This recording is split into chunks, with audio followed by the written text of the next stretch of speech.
নমস্কার বন্ধুরা, কেমন আছেন সবাই? আশা করি সবাই ভালো আছেন। আরাধ্যা পিজন লফটের পক্ষ থেকে আবার একটা নতুন ভিডিও নিয়ে চলে এলাম। আজকে সকাল সকাল আমি দেখাচ্ছি আমি বাইরের যে আমাদের বাড়ির পাশের ওয়েদারটা আপনাদেরকে দেখাচ্ছি। দেখুন,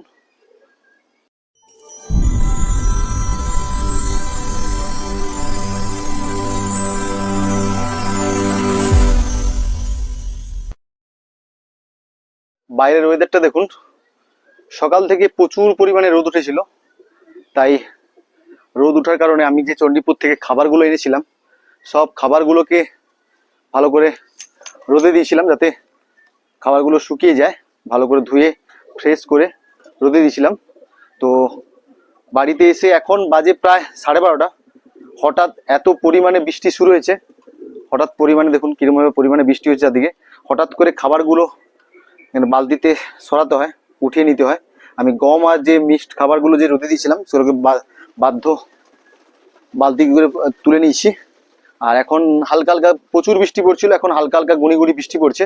তো আমার যে পায়রাগুলো আছে, যতগুলো পায়রা বাড়িতে ছিল, কিছু পায়রা আছে যেগুলো ছাড়া হয়নি, কিছু পায়রাকে ছেড়েছি বৃষ্টির মধ্যে। কেমন দেখুন, ছাড়ার সঙ্গে সঙ্গে বৃষ্টির মধ্যে কেমন ভাবে স্নান করা শুরু করে দিয়েছে। তো তার জন্য এই ভিডিওটা বানাচ্ছি। সব পায়রাগুলো ছেড়েছি। দেখুন এখানে আমার গিরিবাজগুলো আছে, উমার, ম্যাড্রাস, এইখানে দেখছেন আমার লক্ষা। সব কত সুন্দর ছাদে জলটা পড়েছে, তাই জলের মধ্যেই দেখুন কেমন ভাবে স্নান করছে। আর বৃষ্টির জলে কেমন ভাবে সবাই স্নান করছে দেখুন একদম। এই দেখুন সব পায়রাগুলো সুন্দরভাবেই সব স্নান করা শুরু হয়েছে।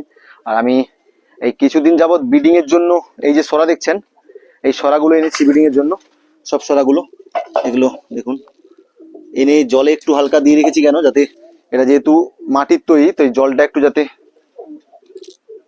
কি বলে, যেগুলো জলে ডুবিয়ে রেখেছি তাদের জলটা একটু শোষ করে নেয়। তো পায়রাগুলো দেখুন। আর রুমের ভিতরে যে পায়রাগুলো আছে দেখাচ্ছি দেখুন, এগুলোকে আমি এখনো ছাড়িনি। ছোট ছোট বাচ্চা কিছু আছে, কিছু বাচ্চার তো পক্স হয়েছে। দেখুন এই উপরের বাচ্চা পক্স হয়েছে। এখানে যেটা মুখী, একজোড়া মুখী পায়রা আছে, ওর কাছে বাচ্চা আছে। আর এইখানটায় আমার যে ফ্যান্টেলের বেবিগুলো আছে, এখনো পর্যন্ত ওগুলো সেল হয়নি, সেল হবে। আর এইখানে ব্লু শার্টিং একটা সিঙ্গেল ছোট বেবি হয়েছে। আর এইখানটায় একটা আমেরিকান প্যান্ডেলের বেবি আছে। এগুলোকে আমি ছাড়িনি স্নান করানোর জন্য। তো এই সময় বর্ষার টাইম, আপনারা চেষ্টা করবেন একটু বর্ষার জলে, এই যে দেখছেন এটা ব্ল্যাক আমেরিকান প্যান্ডেল, খুব জাম্বো সাইজের বেবি হয়েছে। এটা প্রায় রেডি, খাওয়া শিখে গেছে। তো বৃষ্টিতে সাধারণত এদেরকে আমি আমার যে জল স্নান করার যে ট্রেটা আছে, ওই ট্রেতেই আমি স্নান করতে দিই। তো আজকে যেহেতু দুপুরবেলা হঠাৎ বৃষ্টি পড়ছে বলে, তার জন্য সব পায়রাগুলোকে ছেড়ে দিয়েছি। খুব সুন্দরভাবে সব পায়রাগুলো স্নান করছে। এখন হালকা হালকা গুঁড়ি গুঁড়ি বৃষ্টি পড়ছে, তার জন্য দেখুন কেমন ভাবে সব পায়রাগুলোকে ছাদে ছেড়েছি স্নান করার জন্য। আর এইখানে দেখুন লোটন পায়রাগুলো, এগুলোকে ছাড়িনি এখনো। এগুলো রিস্ক নিতে পারছি না, এখনো পর্যন্ত রুম ঠিকঠাক ভাবে চেনা হয়নি, রিস্ক নিতে পারছি না, তার জন্য ছাড়িনি। এই যে মুখিগুলো আছে, মুখির বাচ্চা হয়েছে। এইখানে একটা যে রেড লক্ষা, এটা পক্স হয়েছে সামনে ঠোঁটে, এটা খুব সুন্দর একদম শো টেলের রেড লক্ষা, বেবি রেডি হচ্ছে। আর এখানেও একটা হোয়াইট লক্ষার বেবি, এটাও রেডি হয়েছে, প্রায় রেডির পথে। তো এটাকেও ছাড়িনি, এগুলোকে কোনো একদিন স্নান করাবো আমার ট্রেতে। এগুলো রিস্ক নিতে পারছি না, বাই চান্স যদি উড়ে যায়, তার জন্য রিস্ক নিতে পারছি না। দেখুন কত মজা হবে, সব পায়রাগুলো স্নান করছে দেখুন। এখানে আমার যে ইয়েলো লক্ষাটা দেখুন কেমন হবে, মাদাকে দেখেই ঢাকা শুরু করে দিয়েছে। আমার কাছে দুটো ইয়েলো লক্ষা হয়ে গেছে। ওইখানে দেখুন কেমন হবে, একটু জল পড়ে আছে ছাদে, তার মধ্যে দেখুন কেমন ভাবে স্নান করছে দেখুন, খুব মজা হবে। সব পায়রাগুলো দেখুন স্নান করছে। এই সময়টা একটু মোল্টিং এর টাইম, এই সময় উচিত পায়রাদেরকে একটু বৃষ্টির জলে একটু ভেজানো, যাতে ওদের মোল্টিং হয় ঠিকঠাক ভাবে। যেহেতু রেস্টে, সব পায়রাগুলো রেস্টে আছে, তো তাই সব পায়রাগুলোকে একটু ছেড়েছি যাতে স্নান ফান করে মোল্টিংটা ঠিকঠাক ভাবে মোল্টিংটা করে। আর এইখানে দেখছেন, এখানে আমার দুটো যে হোয়াইট লোটনের যে মেল দুটো আছে, খুব জাম্বো সাইজের, একদম বড় সাইজের, পাঁজাগুলোও খুব বড় বড়।